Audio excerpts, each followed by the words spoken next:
कि किसी व्यक्ति के शरीर में कोई आता है या नहीं आता है, ये बहुत अच्छा क्वेश्चन है। लेकिन आचार्य प्रशांत का मैंने एक वीडियो देखा इसके ऊपर, वो बहुत सारी चीजें उसमें बता रहे हैं। आचार्य प्रशांत तो ऐसा बता रहे हैं कि ये शरीर जो है भौतिक है, तो ये भौतिक शरीर में जो है इसके अंदर से भौतिक चीजें ही जा रही हैं, जैसे हवा नाक से जा रही है, खाना जा रहा है, सब भौतिक ही है, तो भौतिक चीज जा रही है। लेकिन जो देवी देवता ये तो भौतिक नहीं है ना, ये तो आध्यात्म, ये तो ऊपर की चीजें हैं, तो फिर वो शरीर में कैसे जा सकते हैं? वो बहुत सारे उसमें तर्क देते हैं। तो आइए वो वीडियो हम देखेंगे यहाँ पे, और वो जो पॉइंट्स बता रहे हैं उस पॉइंट्स को हम कैसे उसका खंडन कर सकते हैं, बिकॉज उनके पॉइंट्स कहीं ना कहीं मुझे वैलिड नहीं लगे, राइट। और मैं मेरा पर्सपेक्टिव बताऊंगा कि शास्त्रों के अनुसार किस तरीके से ये चीज सही है या गलत है, और आचार्य प्रशांत उसको किस तरीके से तोड़ मरोड़ करके बता रहे हैं। तो वो थोड़ा सा हम उस पर एक रिव्यू देखेंगे। तो आइए उस वीडियो को हम स्टार्ट करते हैं। नमस्कार सर, क्या हमारे शरीर में देवी देवताओं का प्रवेश संभव है? जैसे अक्सर कहा जाता है कि शरीर में माता आ गई और जिनके शरीर में आई उनके हाव भाव बदल गए। यह सच्चाई है, कोई मानसिक भ्रम, अंधविश्वास या कुछ और? देखो, शरीर भौतिक है तो शरीर में तो भौतिक चीज़ें ही प्रवेश लेंगी ना। बहुत सीधा सिद्धांत है। शरीर क्या है? भौतिक पदार्थ है, मटीरियल है ना शरीर। तो उसमें कैसे कोई चीज़ घुसेगी? तुम्हारे नथनों में हवा घुसती है, हवा क्या है? भौतिक है, मॉलिक्यूल्स होते हैं उसमें, वो प्रवेश कर जाते हैं भीतर। तुम्हारे हाथ पर रंग लग जाता है या मैल लग जाती है, वो सब चीज़ें भी क्या हैं? वो पदार्थ हैं, रसायन हैं, केमिकल्स हैं, वो तुम्हारे शरीर के साथ जुड़ जाते हैं। हो सकता है तुम्हारी खाल से तुम्हारे भीतर भी आ जाएं। तुम खाना खाते हो, वो खाना भी पूरा क्या है? वो भी रसायनों का एक समूह ही है। तो भौतिक शरीर में भौतिक चीज़ें ही तो प्रवेश करेंगी ना। तो देवी देवता अगर तुम कहते हो तुम्हारे शरीर में प्रवेश कर जाते हैं तो फिर वो भी भौतिक हुए, और अगर वो भौतिक हैं तो वो फिर इसी दुनिया में कहीं ना कहीं रहते हैं। ये खुशखबरी जैसी तो लगती है बात कि इसी दुनिया में कहीं ना कहीं है, तो कभी मिल जाएंगे क्या पता। लेकिन ये बात फिर उनके स्तर को भी बहुत गिरा देती है। देवी देवता तो आदर के पात्र हैं ना, तुम क्यों उनका स्तर गिराना चाहते हो? क्योंकि जो कुछ भी इस दुनिया का है वो तो इस दुनिया के दोषों से युक्त होगा ना।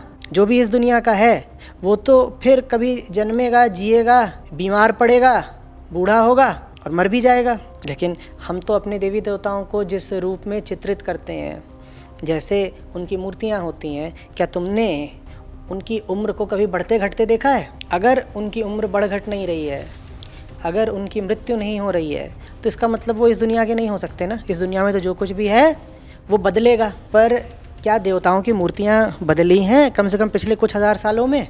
तो निश्चित रूप से वो इस दुनिया के नहीं है। और अगर वो इस दुनिया के नहीं है तो तुम्हारे शरीर में प्रवेश नहीं कर सकते, क्योंकि शरीर में तो सिर्फ इसी दुनिया की कोई चीज़ प्रवेश करेगी। देखिए, तो आचार्य प्रशांत यहाँ पर ये बता रहे हैं कि वो इस दुनिया के नहीं है, देवी देवता डेफिनेटली वो इस दुनिया के नहीं है।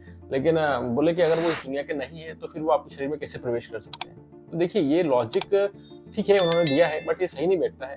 बिकॉज जरूरी है क्या कि कोई इसी दुनिया का कोई कुछ है तो वही आपके शरीर के अंदर जा सकता है, इस दुनिया का नहीं है तो वो इसके अंदर नहीं जा सकता। देखो, ये तो क्या हुआ ना कि हम हमारी बुद्धि से सोच रहे हैं कि जो आत्मा है वो आध्यात्मिक है, लेकिन वो आत्मा आध्यात्मिक है लेकिन उसके बावजूद भी शरीर के अंदर क्यों है? अगर भौतिक के अंदर ही भौतिक जाएगा तो फिर आप कैसे बोल सकते हैं कि शरीर के अंदर जो आत्मा है वो आध्यात्मिक है? फिर तो वो आत्मा भी आध्यात्मिक नहीं होनी चाहिए, वो आत्मा भी भौतिक होना चाहिए। विदाउट शास्त्रों के अपना मेंटल स्पेकुलेशन है जो कि रॉन्ग है ना। तो ये पॉइंट ही गलत है कि भौतिक शरीर है तो इसके अंदर भौतिक चीजें ही जाएंगी, क्यों आध्यात्मिक चीज नहीं जा सकती क्या? भौतिक जो चीजें हैं वो 10 रुपया है, लेकिन आध्यात्मिक चीजें 100 रुपया है, और 100 रुपए के अंदर 10 रुपया भी है। समझ रहे हैं आप? 100 रुपए के अंदर 10 रुपए भी है, और लेकिन 10 रुपए के अंदर 100 रुपए नहीं है। आध्यात्मिक चीजों के पास, आध्यात्मिक लोगों के पास इतना पावर है कि भौतिक जगत में आ सकते हैं, भौतिक शरीर के अंदर आ सकते हैं। ये तो पहला पॉइंट है। द सेकंड पॉइंट इज कि अगर देवी देवता या भगवान आप ऐसा बोल रहे हैं कि वो शरीर में नहीं आ सकते, दैट मीन्स कि आपने उनको लिमिट कर दिया, राइट? कि वो इतने लाचार हैं, देवी देवता या भगवान वो इतने लाचार है कि उनके पास ये पावर नहीं है कि वो किसी के शरीर में आ सकते हैं। This is impossible. ये आंसर नहीं है, ये लॉजिक नहीं है, सही तरीका नहीं बताने का। इवन इनके अलावा, आचार्य प्रशांत के अलावा, मैंने और भी आचार्य और भी संतों के और भी जो डिवोटीज हैं उनके लेक्चर सुने, लेकिन उसमें उन्होंने यही बताया, उनका एक पॉइंट वैलिड था और मैं भी इस बात पे एग्री करता हूँ कि किसी का शरीर उसको बियर करने लायक भी होना चाहिए। देवी में इतनी शक्ति होती है कि वो नॉर्मल व्यक्ति का शरीर क्या उसे बियर कर सकता है कि नहीं? किसी देवी देवता का आत्मा जो किसी के शरीर में अगर आ जाए तो वो उसको बियर नहीं कर पाएगा, तत्क्षण वो मर जाएगा। ये पॉइंट वैलिड है। मैं भी मानता हूँ कि किसी के शरीर में देवी देवता नहीं आ सकते, it is very difficult. But ये जो लॉजिक दे रहे हैं कि भौतिक है और भौतिक के अंदर भौतिक ही आ सकता है, आध्यात्मिक नहीं आ सकता है, दैट इज रॉन्ग, बिकॉज आप उससे लिमिट कर रहे हैं। This is my second point, right? अब आगे क्या बोल रहे हैं वो भी हम समझते हैं। कोई चीज़ कहीं और से आकर के तुम्हारे शरीर में प्रवेश करती हो तो समझ लो वो चीज़ भी जहाँ से आ रही है वो दुनिया भी इसी दुनिया का हिस्सा है। भाई ऐसे समझो जैसे पृथ्वी है। ये बोल रहे हैं कि अगर कोई चीज आपके शरीर में कहीं से आ रही तो आप ये समझ लो कि वो दुनिया भी इस दुनिया का हिस्सा है। तो डेफिनेटली ये सब भौतिक जगत में ही आता है, राइट। यहाँ से लेकर सत्यलोक मतलब ब्रह्मलोक तक जो है पूरा जो है भौतिक जगत में आता है। और भौतिक जगत के अंदर ये ट्रांसफॉर्मेशन होता रहता है। इसमें बहुत सारे जीव जंतु है, बहुत सारे जगत है, बहुत सारे लोग रहते हैं, राइट। तो इसमें कोई संशय नहीं है। भूलोक के ऊपर जो है भूगर्भ लोक है, वहाँ पे निवास करते हैं लोग, और भी बहुत सारे लोग हैं, बहुत सारे प्लैनेट्स हैं। तो वहां से लोग इसी जगत में हैं सब, लेकिन उनके पास पावर है, दे हैव दैट पावर। सो हम छोटी सी बुद्धि से हम ये अनुमान और ये डिसीजन दे दें कि यार ऐसा नहीं हो सकता, दैट इज रॉन्ग। बिकॉज उनके पास क्या टेक्नोलॉजी, वो किस तरीके से उसका प्रयोग करते हैं हमें क्या पता। तो हो भी सकता है वो आते हैं डेफिनेटली। तो फिर क्या होता है, इन लोग जो देवी देवता हैं इनके साथ बहुत सारे असिस्टेंट रहते हैं, इनके पार्षद रहते हैं बहुत। जैसे उदाहरण के लिए मैं आपको बताता हूँ, शिव जी हैं, उनके पार्षद हैं, उसमें काल भैरव आते हैं, काल भैरव के भी फिर पार्षद हैं, उसमें से 52 पार्षद हैं, और भी बहुत सारे ऐसे तंत्र विद्या में सब पढ़ने को मिलता है। बट तक उनके जो साथ में रहने वाले जो हैं उन लोगों के पास भी पावर रहती है, कुछ ना कुछ सम पावर रहती है उनके पास, तो वो लोग आ सकते हैं। मतलब ये संभव है, ये गलत नहीं है एक्चुअली। तो डेफिनेटली किसी के शरीर में आते हैं और वो पावर रहती भी है। लेकिन हाँ, भगवान या देवी देवता जो उच्च कोटि पे है वो संभव नहीं, वो तो आपका शरीर बियर नहीं कर सकता। आपका शरीर जो बियर कर सकता है वही आते हैं। और बहुत सारी जगहों पर ढोंग ज़्यादा चलता है ना। कोई अदर आत्मा जो फॉरेन एलिमेंट है, अदर जो पितृ मर जाते हैं वो लोग आते हैं। तो ये एक फिजिक्स है कि कैसे आते हैं। तो मैं आपको समझाना चाहूँगा इसके बारे में कि जैसे हमारा शरीर है, भगवद गीता में बताया हमारा शरीर स्थूल तत्वों से बना हुआ है। पृथ्वी, जल, आकाश, अग्नि, इन सब चीज़ों से मिलकर बना है। इसके अंदर ही एक सूक्ष्म शरीर है। सूक्ष्म शरीर किससे मिलकर बना है? मन, बुद्धि, अहंकार से। तो सूक्ष्म शरीर सॉफ्टवेयर है, हार्डवेयर हमारा पंच तत्व है। तो जो सूक्ष्म शरीर है मन, बुद्धि, अहंकार से मिलकर बना है, तो क्या होता है कि जब किसी का सूक्ष्म शरीर मन, बुद्धि, अहंकार जब कमजोर होता है, कमजोर कैसे होगा? निम्न स्तर में लोग रहते हैं जिनको ज्यादा बुक्स नहीं पढ़ते, ज्यादा सोचते रहते हैं, जिनका मेंटल स्पेकुलेशन ज्यादा रहता है, वो लोगों का बुद्धि थोड़ा कमजोर होता है ना, मन बुद्धि कमजोर होता है। उसकी वजह से, उनका कमजोर होने की वजह से किसी एक हायर पर्सनालिटी जिसका मन, बुद्धि, अहंकार, तो वो किसी पर्टिकुलर के मन, बुद्धि, अहंकार सूक्ष्म शरीर के ऊपर वो हावी हो जाता है, उसके ऊपर कब्जा कर लेता है, और उसका मन, बुद्धि, अहंकार दबा हुआ होता है और उसके ऊपर वो रहता है। कभी कभी आप देखते हैं वो असली जो व्यक्ति, जो ओरिजिनल व्यक्ति है, वो भी बाहर आने का प्रयास करता है, लेकिन ऑलरेडी उसके ऊपर फॉरेन एलिमेंट हावी हुआ रहता है, तो इसलिए वो बोल नहीं पाता, एक्शन नहीं कर पाता, और वो इसको कंट्रोल करता है foreign element. So that is the point. तो ये प्रक्रिया है किसी के होने की। तो मन, बुद्धि, अहंकार के ऊपर कब्जा किया जाता है। इसलिए बोलते हैं कि जो भक्त होते हैं, जो भगवान का भजन करते हैं, उनका बुद्धि शुद्ध रहता है, उनका मन शुद्ध रहता है, इसलिए उस पर कोई कब्जा करना है बहुत मुश्किल है। उसके ऊपर कब्जा करना बहुत मुश्किल है। जो किसी ट्रॉमा में है, जो बहुत ज्यादा सोचते हैं, जो बहुत टेंशन में रहते हैं, जो बहुत मन घड़त चीजें बनाते हैं, उनके ऊपर जल्दी हावी होती है सब चीजें। That is the point. तो आचार्य प्रशांत जो यहाँ पे लॉजिक बता रहे हैं, ये कहीं से भी सही नहीं लग रहा है। आगे सुनते हैं हम क्या बोलते हैं। इस पृथ्वी पर कभी कभी बाहर से आकर के बड़े बड़े पत्थर गिरते हैं, एस्टेरॉइड्स, समझ रहे हो?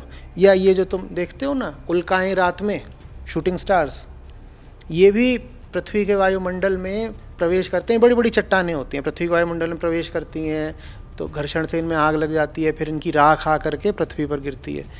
तो तुम कह सकते हो कि पृथ्वी पर देखो बाहर से कोई चीज़ आ गई है ना, और उनमें हो सकता है कई बार ऐसे भी एलिमेंट्स हों जो पृथ्वी पर पाए नहीं जाते। जानते हो, ऐसा नहीं है कि जितने एलिमेंट्स, जितने तत्व तुम्हारे केमिस्ट्री में पीरियोडिक टेबल में होते हैं, दुनिया में उतने ही होने संभव है, और भी हो सकते हैं, लेकिन वो पृथ्वी पर नहीं पाए जाते, लेकिन वो अंतरिक्ष में और जगहों पर होते हैं। कई बार ऐसा होता है कि बाहर से कोई चट्टान आई, पृथ्वी पर गिरी, और फिर वहाँ थोड़ी सी मात्रा में एक नया एलिमेंट ही मिल गया, ऐसा भी होता है। लेकिन क्या इसका मतलब ये है कि वो चट्टान जहाँ से आ रही है दूसरी दुनिया है? वो भी इसी दुनिया का तो हिस्सा है। समझ में आ रही है बात? भले ही तुम उससे परिचित नहीं थे, पर वो थी तो यही दुनिया ना, वो कोई दूसरी दुनिया तो नहीं हो गई। तो माने जो भी कुछ तुम्हारे जीवन में प्रवेश कर सकता है, तुम्हारे शरीर में प्रवेश कर सकता है, तुम्हारी दुनिया में प्रवेश कर सकता है, वो इसी दुनिया का हिस्सा है, कोई दूसरी दुनिया है ही नहीं। एक ही दुनिया है जिसको कहते हैं मानसिक दुनिया। उसको मानसिक दुनिया क्यों कहते हैं? क्योंकि मन उसकी जांच पड़ताल कर सकता है, मन उसके बारे में सोच सकता है, मन उसका संज्ञान ले सकता है, मन उसकी तरफ बढ़ सकता है। दुनिया की परिभाषा ही क्या है? जिसकी मन कल्पना कर सके वो दुनिया। मन जिसकी कल्पना कर सके वो दुनिया। तो अलग अलग दुनिया नहीं हो सकती, एक ही दुनिया है, क्योंकि कल्पना करने वाला मन तो एक ही है ना। मन अगर कल्पना कर रहा है तो जिसकी कल्पना कर रहा है मन, वो चीज़ दुनिया की हो गई, दुनियावी हो गई। समझ में आ रही बात? और मन जिसकी कल्पना कर रहा है, सिर्फ वही चीज़ तुम्हारे शरीर में, जीवन में आ सकती है। समझ रहे? मन हो सकता है उसकी कल्पना तब तक ना कर पाता हो जब तक मन उसको देख ना लेता हो, पर जब देख लेगा तब कर लेगा उसकी कल्पना, तब उसको नाम दे लेगा। तो देवी इत्यादि किसी के शरीर में नहीं प्रवेश करती। ये निश्चित रूप से एक मानसिक बात है, और इसीलिए ये चीज़ पाई ही वहीं पर जाती है ज़्यादा जहाँ पर इस तरह की भ्रांतियाँ प्रचलित होती हैं। जिसके मन में ये बात पहले से होगी कि देवी इत्यादि प्रवेश करती हैं, वहाँ ये चीज़ खूब होगी। पुराने आदिवासी कबीलों में चले जाओ, वहाँ नियमित रूप से ऐसा होता है कि किसी पर कोई आकर के पुरखा सवार हो गया या किसी पर आकर के कुल देवता सवार हो गया। और दूसरे तरीके के समाज हैं, वहाँ चले जाओ, वहाँ ऐसा बिल्कुल नहीं होगा। तुम किसी स्कैंडिनेवियन देश में चले जाओ जो शिक्षा में बहुत उन्नत हैं, जहाँ वैज्ञानिक सोच बड़ी गहरी है, वहाँ तुम नहीं पाओगे कि किसी पर भी कोई पुरखा या कोई मृतक या कोई देवी इत्यादि आकर के सवार हो रही है। तो ये बातें मन की हैं, जो मानता है उसको होती हैं, जो नहीं मानता उसको नहीं होंगी। मानने के कारण ही होती हैं। इनका कारण ये नहीं है कि बाहर कोई घूम रही थी रूह वगैरह या देवी वगैरह जो भीतर प्रवेश कर गई। इसका कारण ये है कि तुम ऐसा मान रहे थे, इसलिए तुम्हें ऐसा लग रहा है। तुम मानना छोड़ दो, लगना बंद हो जाएगा। ये जीवन का बड़ा महत्वपूर्ण नियम है, आप सब समझ लें। ऐसा मत समझ लेना कि तुम्हारे अनुभवों में कोई सच्चाई होती है।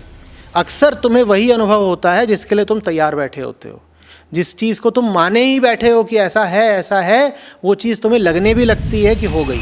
अब इस वीडियो में आचार्य प्रशांत बता रहे हैं कि ये मन की ही दुनिया है, मन में जो मान रहे हैं वैसा हो जाता है। तो ये कहीं हद तक ठीक है, लेकिन मैं इसको इतना मतलब 100% एक्यूरेट नहीं कहूँगा, 50-50% है। बिकॉज हाँ, डेफिनेटली जिसका मन कमजोर होता है, ये इनका जो लॉजिक है कि आप जो मान लेते हैं वैसा हो जाता है, ये कहीं से भी वैलिड नहीं। बिकॉज आप ये आपके अनुभव से बता रहे हैं, कहीं भी शास्त्रों में लिखा हुआ नहीं है। लेकिन जैसे शास्त्रों में लिखा हुआ है कि मन बुद्धि अहंकार एक होता है, उसके ऊपर कोई चीज हावी हो जाती है।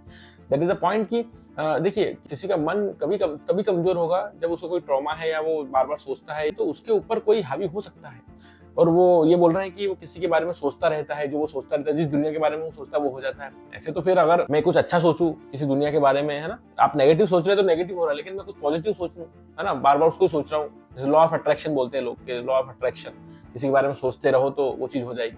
This is not possible, right. So मैं किसी के बारे में सोचता रहूं तो मैं अच्छा सोचूं ना, आप तो अच्छा भी हो जाए, लेकिन नहीं होता, ऐसा नहीं होता है ना। तो अगर ऐसा होता था तो फिर इस चीज का हम उपयोग क्यों नहीं कर सकते थे? अगर कोई व्यक्ति सोच सोचकर मन की दुनिया बना करके उसके ऊपर हावी हो जाता है, इस तरह की बीमारी हो जाती है, कोई इस तरीके का कुछ चीजें हैं, तो इसका हम पॉजिटिव भी तो उपयोग कर सकते हैं। इसका साइंटिस्ट इसका पॉजिटिवली निकाल करके कुछ पॉजिटिव क्रिएट करें, लेकिन ऐसा संभव नहीं। बिकॉज ये सही लॉजिक है ही नहीं। सही लॉजिक यही है कि जब मन बुद्धि अहंकार किसी का कमजोर होता है, उसके ऊपर किसी दूसरे का मन बुद्धि अहंकार जो है कब्जा कर लेता है, तब वो ऐसा होता है। और ये सब घटनाएं मैंने मेरे जीवन में देखी है, मैंने महसूस भी किया है, अनुभव किया है। एट द सेम टाइम शास्त्रों के अनुसार यही पॉइंट है। तो मैं इस पर एग्री करता हूँ, ना कि मैं आचार्य प्रशांत जी की बात से इतना एग्री करता हूँ। कुछ चीज़ें वो ठीक बताते हैं, लेकिन देखिए अपने अनुभव, हमारा कितना अनुभव होगा यार, हम कितना अनुभव कर सकते हैं। नहीं, हमारी छोटी सी बुद्धि है। कोई व्यक्ति कितना भी बड़ा अनुभव, कितना भी बड़ा स्कॉलर हो, कितना भी बड़ा अनुभव कर ले, बड़े बड़े ऋषि मुनि अलग अलग दर्शन शास्त्र दे गए। 6 तरह के हमारे यहाँ दर्शन है, मीमांसा दर्शन, सांख्य दर्शन, वैशेषिक दर्शन, अलग अलग 6 तरह के दर्शन है हमारे यहाँ। लेकिन इतने बड़े बड़े मुनियों ने, कपिल मुनि, जैमिनी मुनि, कणाद ऋषि, इन्होंने अपने बुद्धि से एनालिसिस कर करके ये सब चीजें उत्पन्न की, लेकिन उसके बावजूद भी समझना बहुत डिफिकल्ट है, राइट। सो हमारे अनुभव से, हमारे मन से हम कोई चीज बात बनाकर बोल सकते हैं, इट इज नॉट राइट हो भी सकती है, लेकिन जरूरी नहीं कि परफेक्ट हो, राइट हो। नहीं, मनुष्य जो है त्रुटियों का पुतला है, मतलब उसके अंदर एरर्स हैं, तो वो जो बोलेगा या जो उसका अनुभव, वो भी कभी ना कहीं एरर्स उसमें हो सकती है, डेफिनेटली। सो हमको हमेशा शास्त्रों से चलना चाहिए। शास्त्र में तो मन बुद्धि अहंकार को सूक्ष्म जो है शरीर बताया हुआ है, और सूक्ष्म शरीर के ऊपर किसी अनोदर सूक्ष्म शरीर का हावी हो जाना ही जो है शरीर में किसी को आना बोला जाता है। लेकिन हाँ, इस बात से मैं भी एग्री करता हूँ कि कोई देवी देवता किसी के शरीर में आना बहुत डिफिकल्ट है। किसी के शरीर में अगर आ जाए तो वो फट के वो उसी क्षण जो है अपना शरीर त्याग देगा, दैट इज द पॉइंट। लेकिन हाँ, उनके जो पार्षद है, उनके साथ जो रहने वाले, उनके अंगरक्षक है, उनकी जो सेना है, वो जरूर किसी के शरीर में आ सकते हैं। और उनके पास भी क्योंकि पावर होती है, क्योंकि वो उनके साथ रहते हैं, तो उनके पास थोड़ी मोटी पावर होती है, उससे वो किसी का इलाज कर सकते हैं। That is possible, quite possible. मतलब आप उसको हर चीज को आप ढोंग या विश्वास नहीं कह सकते, लेकिन हाँ, डेफिनेटली 90% तो ढोंग ही हो रहा है आजकल इंडिया में। इसको बंद होना चाहिए, इसको बंद करना चाहिए। So that's it. यही मेरा पॉइंट था आज का कि हाँ, तो इसका आंसर यही है कि किसी के शरीर में देवी देवता आते हैं क्या? बिल्कुल हाँ, आते हैं। लेकिन देवी देवता आप किनकी बात कर रहे हैं वो नहीं, देवी देवताओं के साथ जो अंगरक्षक है, जो उनकी सेना है, वो लोग आते हैं। जो पावर है, शक्तियाँ हैं, वो आते हैं। That is the point. तो इसका आंसर ये है। और इसका मैंने लॉजिक भी आपको बता दिया और मैंने घटना भी बता दी। और हाँ, इस बात को जरूर मैं कभी मिस नहीं कर सकता कि जो बांग्लादेश में हमारे हिंदू भाइयों के साथ हो रहा है वो सब आप जानते हैं, सारी न्यूज़ आपने देखी है, मैंने भी उसको कवर किया है एक वीडियो में। वो वीडियो आप जरूर जाकर देखें और मैं आपसे वहीं मिलूंगा। तब तक के लिए धन्यवाद।